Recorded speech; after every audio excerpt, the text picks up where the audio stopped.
This is Pet Life Radio. Let's talk pets. Is your pet stressed out? Does your pet need annual vaccines? Which pet is best for a child? Would you know if your dog was in pain? Pet Life Radio presents The Pet Doctor, where you'll learn everything about keeping your pet healthy and happy. From pet care, pet meds and grooming, to pet food, pet insurance, and dental care, this is the place to find out everything there is to know about pet wellness. Whether you have a dog, cat, reptile, or rabbit, you'll find answers for your pets straight from the vets, because it's your pet. Health matters. Please welcome your Pet Doctor host, veterinary media consultant and veterinarian, Dr. Bernadine Cruz. You saw it at the pet store and immediately fell in love with it. You really don't know what it is, but you just have to have it. The guy at the store said it was easy to take care of. No problem. Not any harder than a cat, dog, or hamster.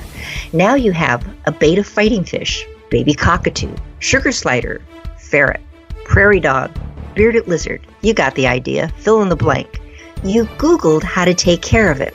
You looked at some YouTube videos. Now you have that sinking suspicion that your great new non-traditional pet may be more than you can handle. Now what? Now you need the assistance of a veterinarian like my guest, Krista Keller. She is a veterinarian and specialist in zoological medicine, assistant professor of zoological medicine, Department of Veterinary Clinical Medicine, College of Veterinary Medicine, University of Illinois. We're going to be right back after this short break, so stay tuned. This is going to be fascinating.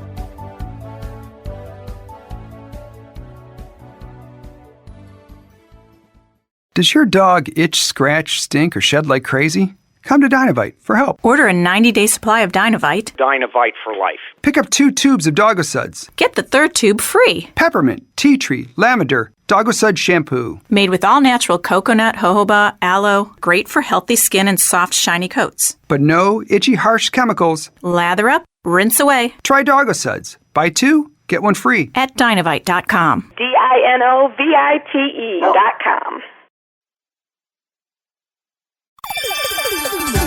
Let's Talk Pets on PetLifeRadio.com.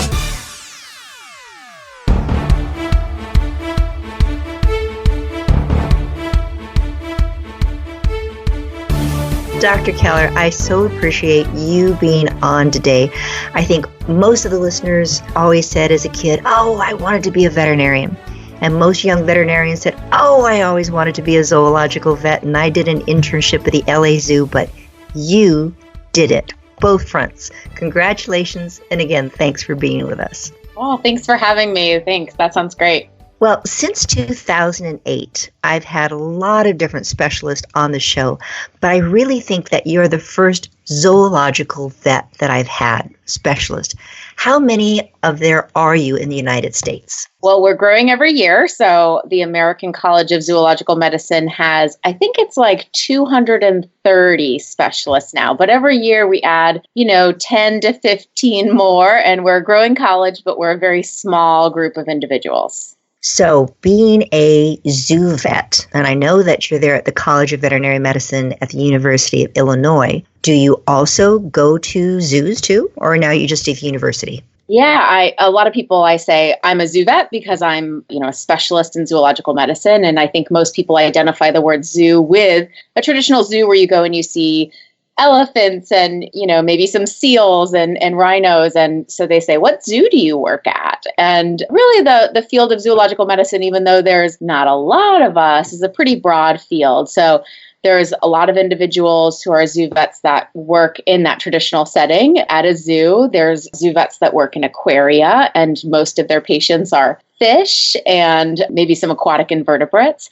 There's people like me who work on zoologic companion animals, so kind of those weird and wacky species that are part of people's families, or some of the more non-traditional pet species. And then there's people who work with free-ranging wildlife and are going out and looking at, why bison are dying in Yellowstone, or why California sea lions are having an epidemic of herpes virus off the coast of California. So it's a pretty broad field. In academia, my main job is to educate the next generation of veterinarians and veterinary zoo specialists, which is really fun. And part of that does bring me to some local zoos. So we take care of 2 zoos here in Illinois, and we go out there once or twice a week and take care of their zoo animals. So I do some more traditional zoo work as well, although it's not the main part of my job.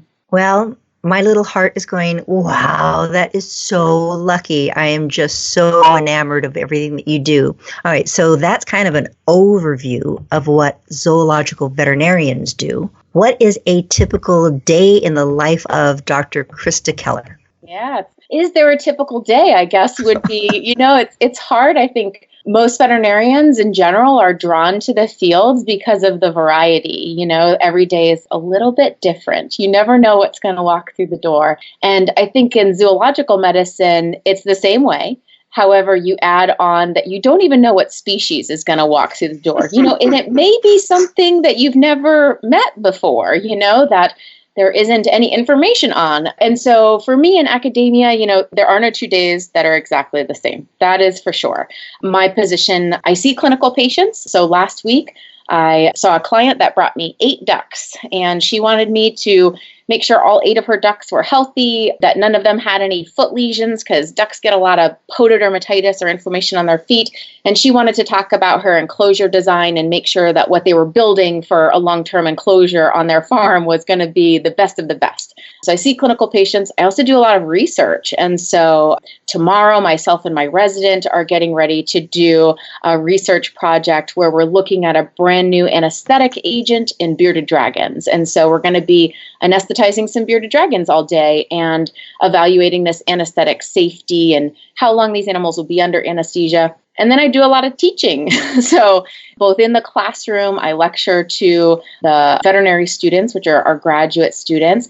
And I also, as I'm receiving clinical patients. So when I was evaluating those ducks last week, I had 3 veterinary students with me that were in the 4th year of the curriculum, that they were doing the physical exams with me, and they were listening to all of the discussions that I had with the client about enclosure design and what's the best filtration system for their pond, and what's the best diet for laying and non-laying ducks. And so they're learning during that experience as well. So it's hard to say. And then today's an office day. I'm here talking with you and with everyone out there, and I need to do a lot of paperwork today. And unfortunately, that's a big part of every veterinarian's life, and definitely a big part of my life as well.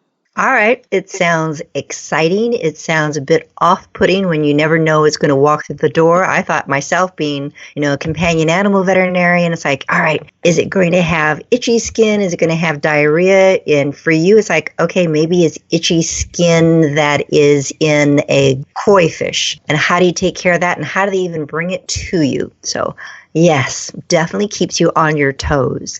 I'd like to back up just a wee bit when you're talking about zoological veterinarians, where sometimes you do go to zoos.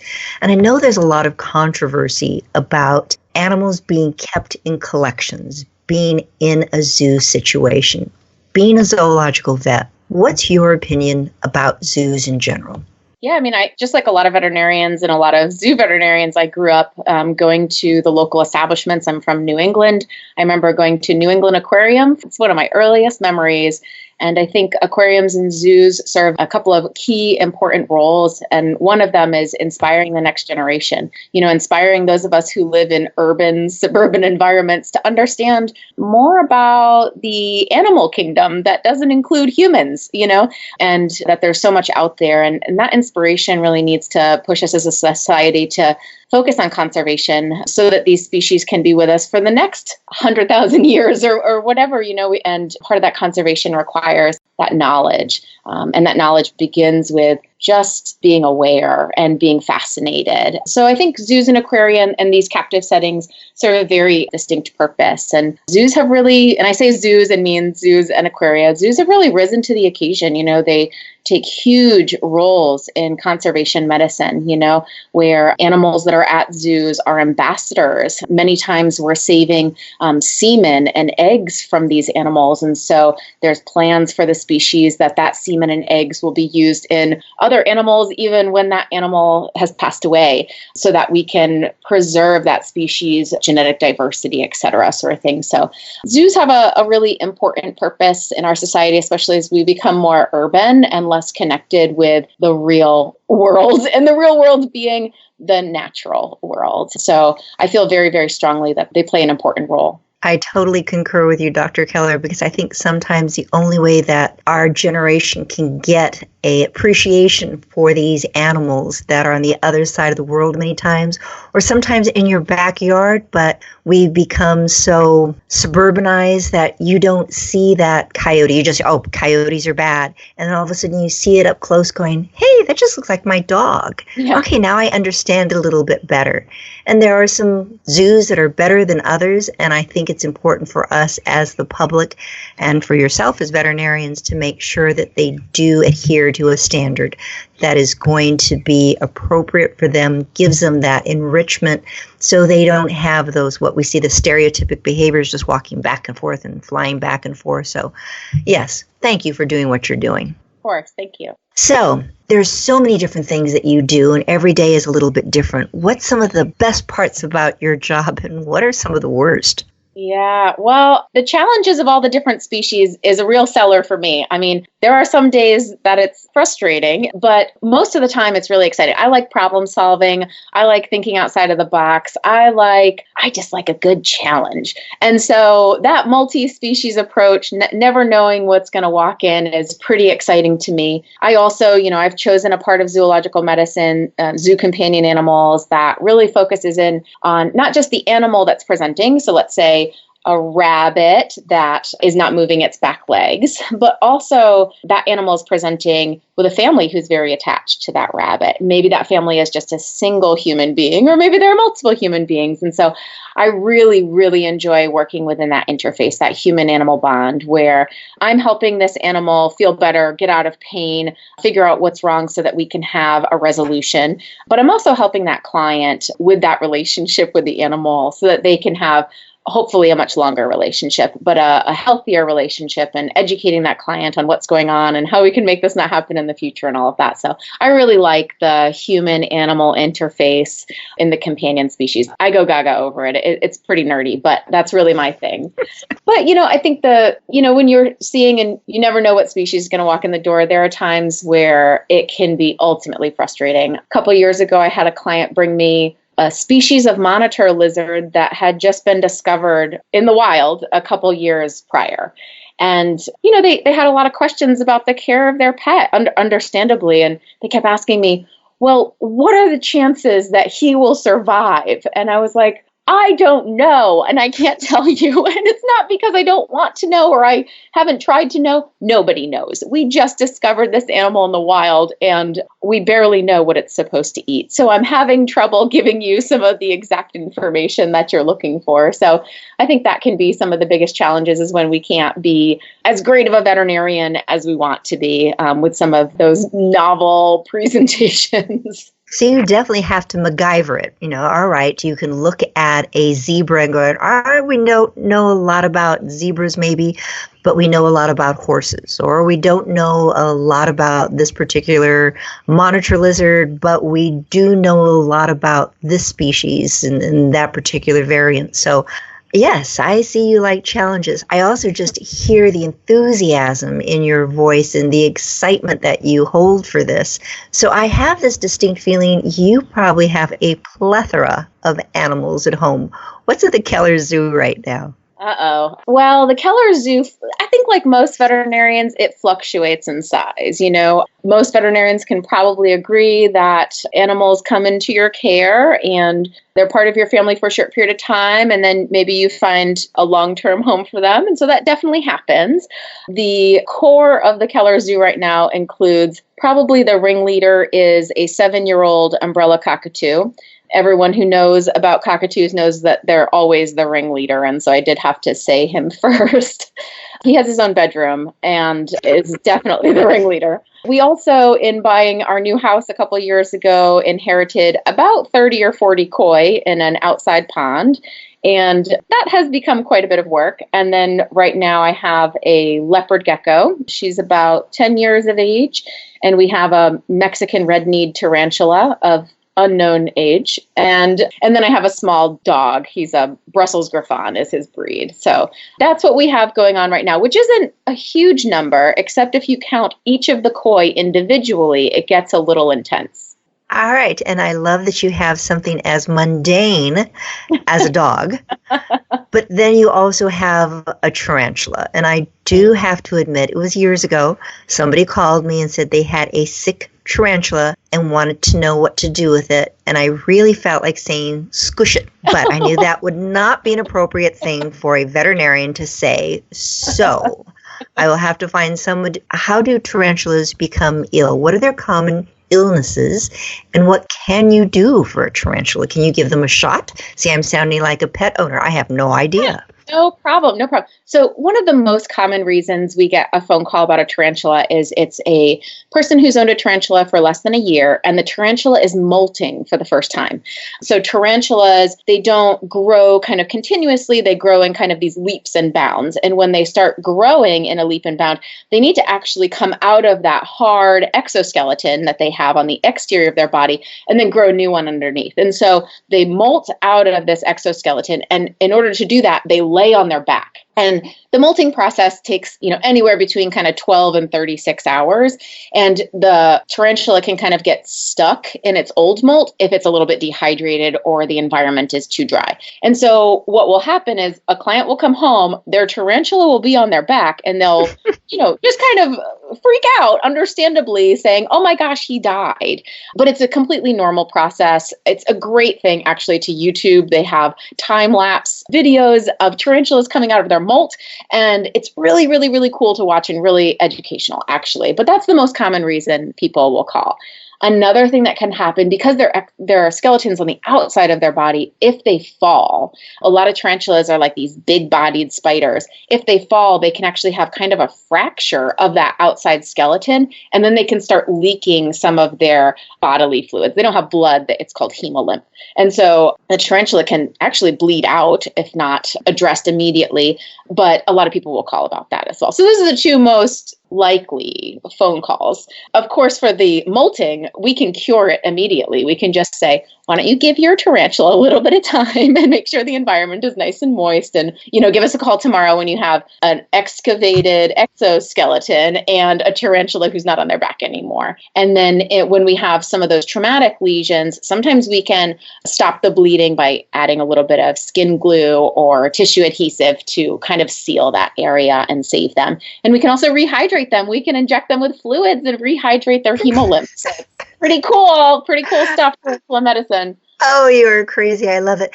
Can you put a splint on their little legs? No, usually when they have a fracture on the leg, usually it's that a piece of the leg has fallen off. And so we typically just kind of close off the leg. Or if it's broken, lots of times we'll amputate and then close off the leg. And then when they molt next time, they have the capability of growing that leg back. And so they will be normal after their next molt typically. I am so glad we're having this conversation. Next time somebody calls me the tarantula, it's like, excuse me, I'm calling Dr. Keller. Yeah, don't squish them. Yeah. So I am chatting right now with Dr. Krista Keller. She is a diplomat at the American College of Zoological Medicine, assistant professor of zoological medicine, Department of Clinical Medicine, College of Veterinary Medicine, University of Illinois. That was long. All right, we're going to be right back after this short break. Stay tuned. Please have a seat in the waiting room. The doctor will be with you shortly, right after these messages.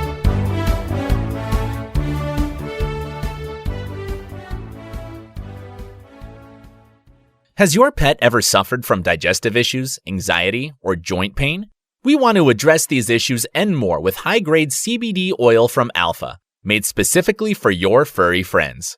Using Alaskan salmon oil as a carrier, Alpha Pet's 500 CBD oil is lab-tested for quality, consistency, and safety. Plus, We are giving Pet Life Radio listeners 25% off and free shipping with code PL25 for a limited time. So visit myalphacbd.com/dogs now. That's myalphacbd.com/dogs. Because your furry friends are family. Let's talk pets Let's talk pets on Pet Life Radio. Pet Life Radio. PetLifeRadio.com. Welcome back to the Pet Doctor on Pet Life Radio. The doctor is in, and we'll see you now. Dr. Keller, this is just so much fun. Question for you. I know they're weird, they're unusual, they're exotic, they're just, just grabs your attention. Why do you think the public is so enamored by zoological species and they just have to have them at home? Yeah, I mean, I think it's a little bit different for each of the species, but I think part of it might go back to the fact that we're becoming so urbanized, that we don't have a lot of contact with nature in the vast majority of our lives. We spend our time indoors and in urban, suburban environments, and most of us don't consider pigeons, outside of our window to be wildlife. And so I think it affords, having an interesting species in their house that's maybe non-traditional, affords them kind of that connection to nature, to something that's not what we've built for ourselves as a human civilization.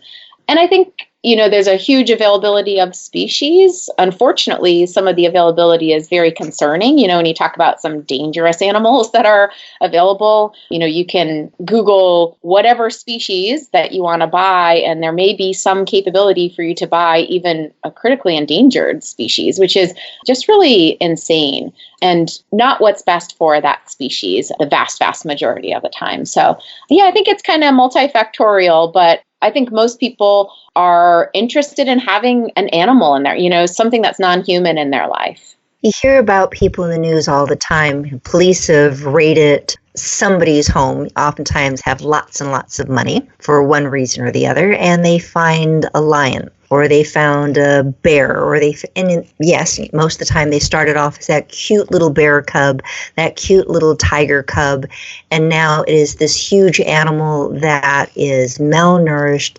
has skin issues, behavioral issues, etc. What are you seeing of people wanting to have a species as pets and they know the least amount? Yeah, I've gotten phone calls. I've been practicing zoological veterinarian in a couple different states.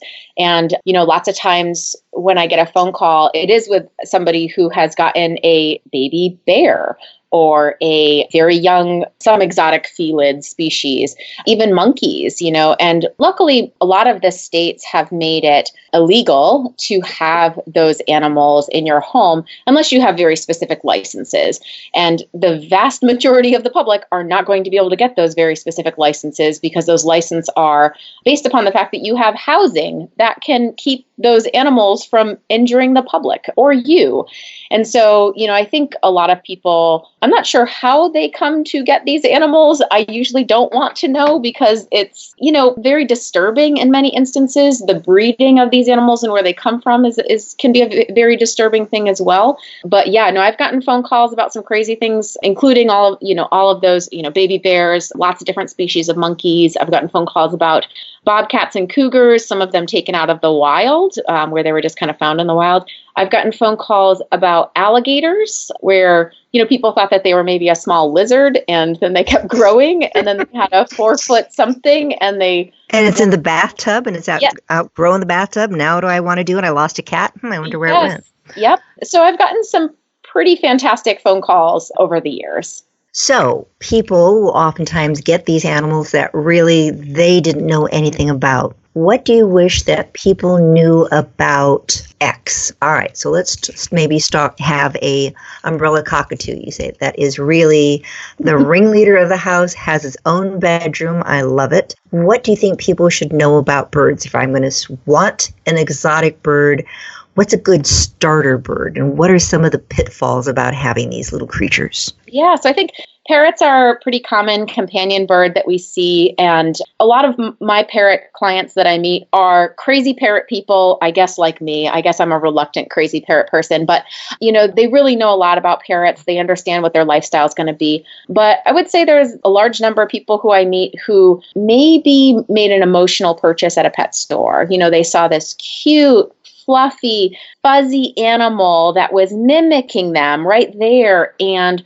was super personable and would take treats out of hand, and they just couldn't resist. And then, they purchase this animal or adopt this animal without knowing anything about what their life is now going to be like. And a big thing to understand about parrots is that these animals live a very long time. It's hard to say that there's a good starter parrot because even, some of our very small species of parrots like budgies should live longer than a decade. And then our larger species like my cockatoo should live 50, 60, 70 years. And that's what makes me a reluctant parrot person.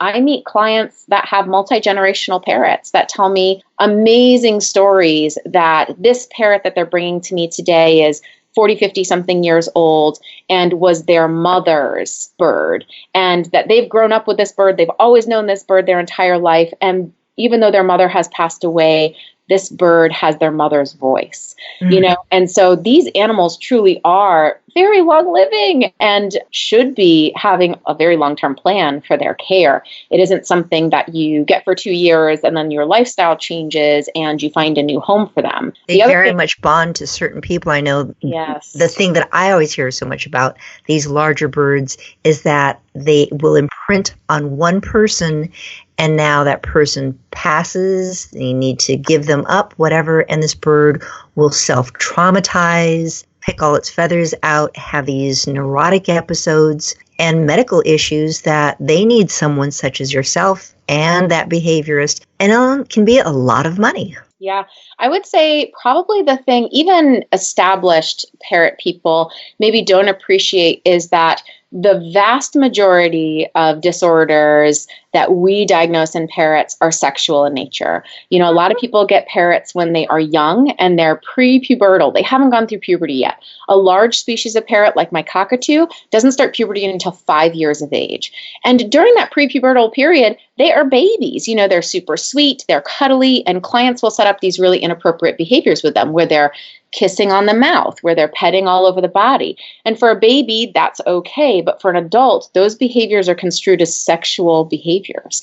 And that's where we get a lot of our abnormal behaviors from parrots. This is where screaming comes from, where maybe a bird is attached to the wife in the family, and the wife does maybe some of those behaviors with the bird that the bird is seeing as sexual. And then the bird starts seeing the husband as competition, and so starts screaming at or attacking the husband once they reach puberty. It can also be why, birds parrots in captivity have a high incidence of removing feathers, traumatizing their body. And some of that, not all of it, but some of that can be associated with the fact that they're sexually frustrated. These are birds who don't necessarily know that they're a macaw or a cockatoo.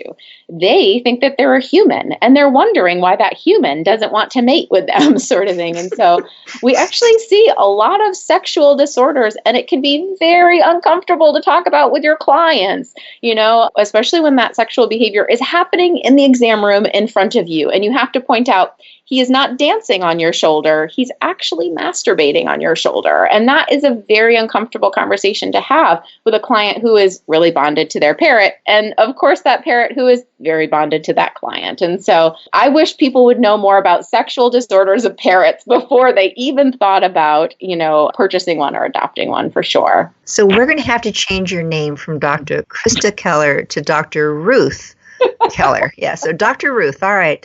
I guess I had never really thought about them masturbating on the shoulder. That can be a little bit uncomfortable. All right, let's change before we all start blushing about, oh, that's what that bird's doing. How about reptiles? I know a lot of people are so into snakes and lizards and all these various creatures. And for one, before I got into veterinary medicine, Snakes, like for many people, they really freaked me out. I did not like them.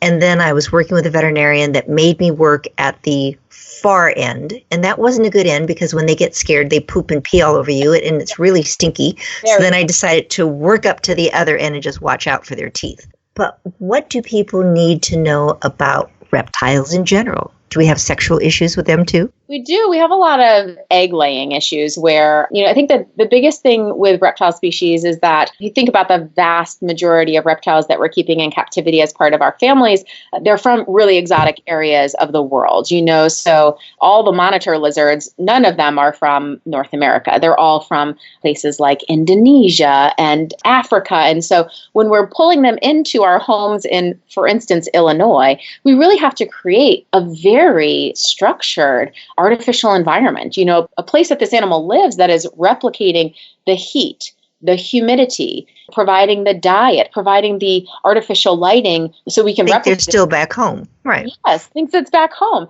And without all of that specialized equipment in order to provide the artificial environment, these animals suffer. If they're not at the correct temperature, which in Illinois, it's really hot this time of year. And so animals who are from hot areas of the world don't need as much support with lighting and bulbs and heat lamps and all that. But in the winter, they need a lot of support.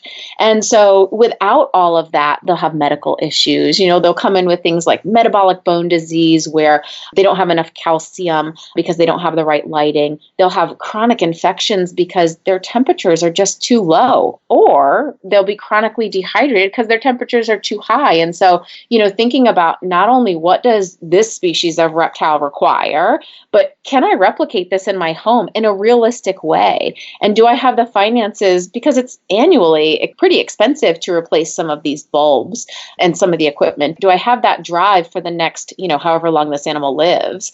And some of them do live very long. My leopard gecko, the longest living leopard gecko, has lived 27 years. Mine is 10. I still have a good 2 lives to live for this leopard gecko. So knowing all of that specialized equipment that's required and that knowledge, where do you find all that knowledge? A lot of times on the internet, so many clients come to me and they've done so much searching on the internet, but they've just found the wrong web pages that have some pretty bad information. And so they're left with a sick animal that they've really tried really hard to maintain an artificial environment and just been having some bad advice. So when in doubt, actually see a veterinarian. And I admit I am not the veterinarian who has the information that you do.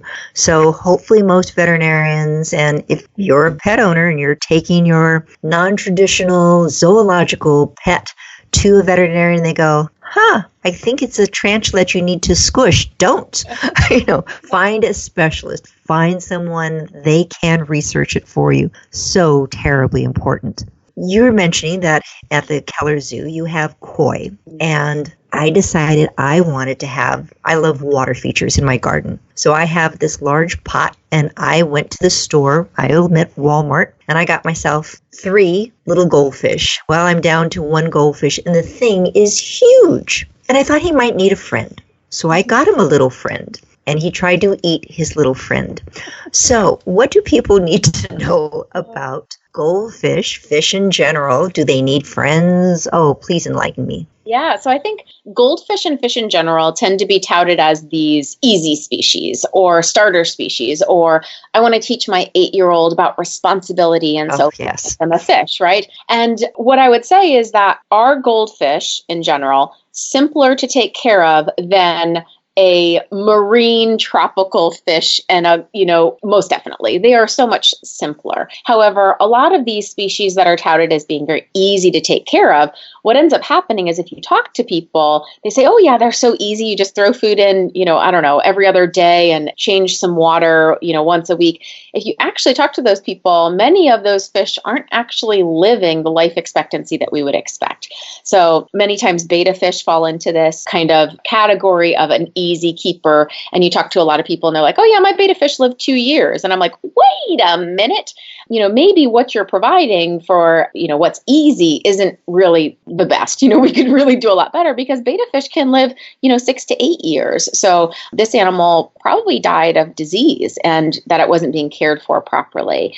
And so, fish are another one, just like reptiles, they require an artificial environment. They can't even breathe air like we breathe air. You know what I mean? We have to give them an aqueous environment. And I think probably the biggest issue with fish is that their tanks are just dirty.